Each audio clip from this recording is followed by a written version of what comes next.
Dans cette vidéo, je vais dégommer une idée reçue.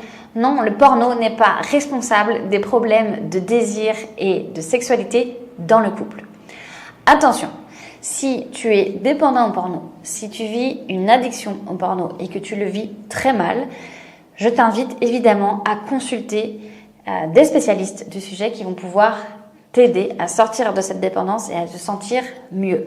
Cette vidéo, elle est là pour les personnes qui sont en couple et qui consomment du porno et qui pensent que leur consommation de porno est responsable de la dynamique, la mauvaise dynamique de couple qui se passe dans la sexualité.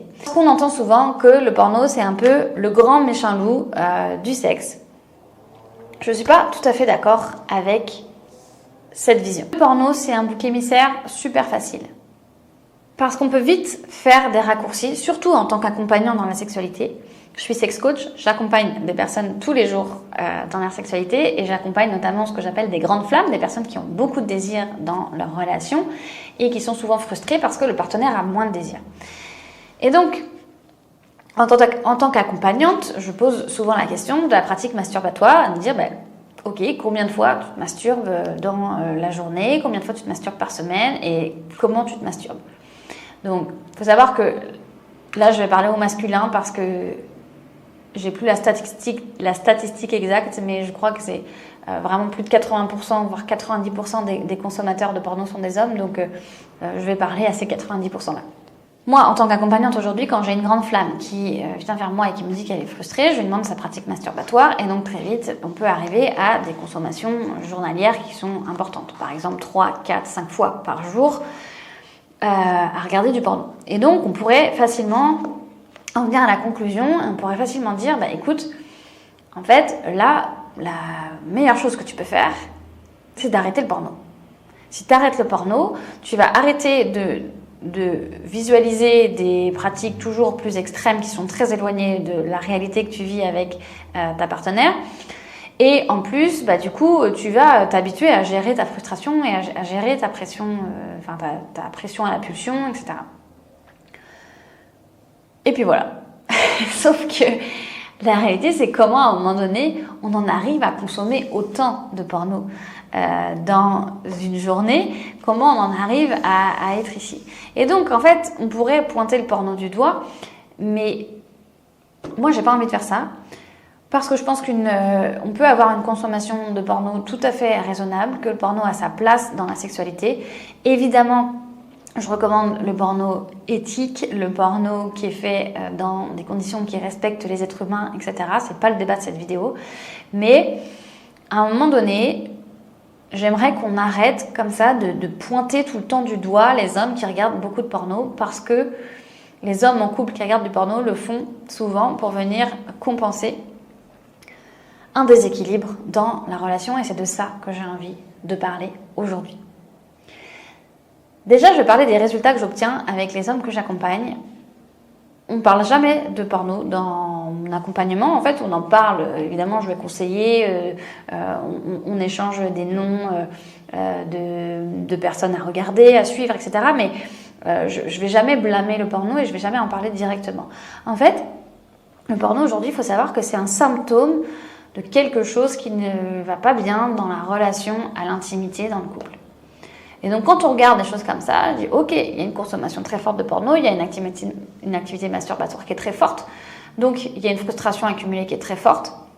D'où vient cette frustration et comment on peut régler cette frustration? Et en fait, souvent, cette habitude, elle s'installe parce que, à un moment donné, on a pensé...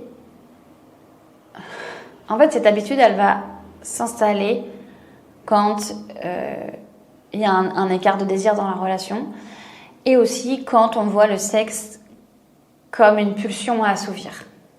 La consommation compulsive et importante de porno, souvent, elle vient répondre à un peu ce dogme de « je bande, donc je dois aller au bout de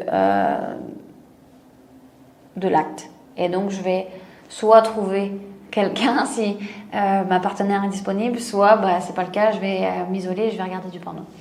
Et c'est cette dynamique-là en fait qu'il faut travailler. D'accord? Et moi, ce que j'observe dans les personnes que j'accompagne, il faut savoir que j'accompagne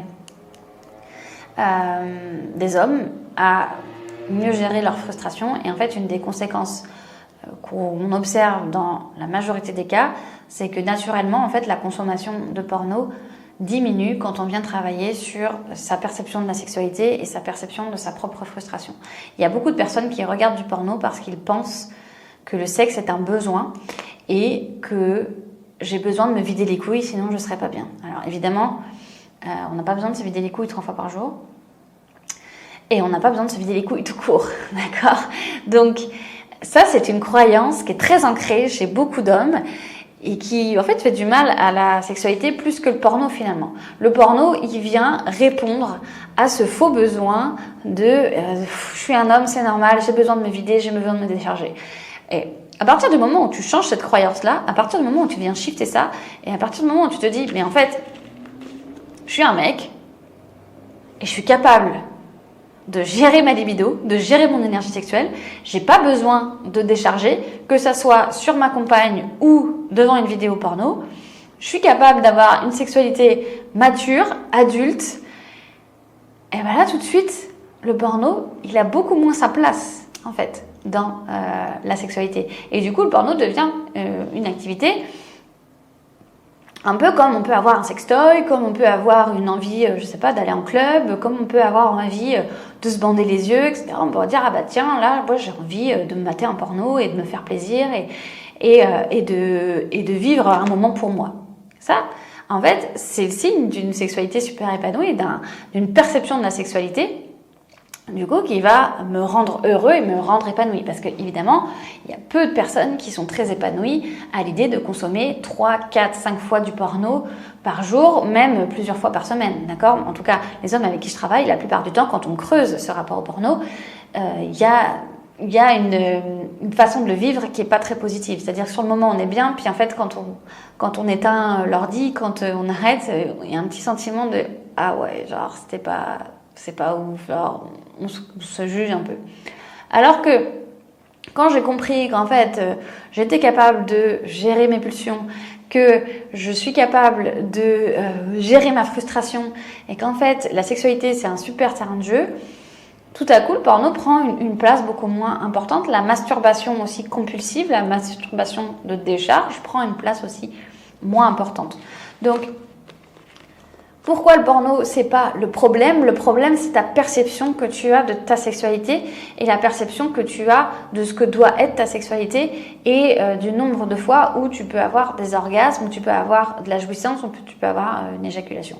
Mais à partir du moment où tu vas décider de sortir de cette vision de « je dois me vider les couilles, je suis un mec, j'ai besoin de me vider les couilles », en fait, tu vas t'ouvrir un champ des possibles beaucoup plus épanouissant pour toi, pour ta sexualité.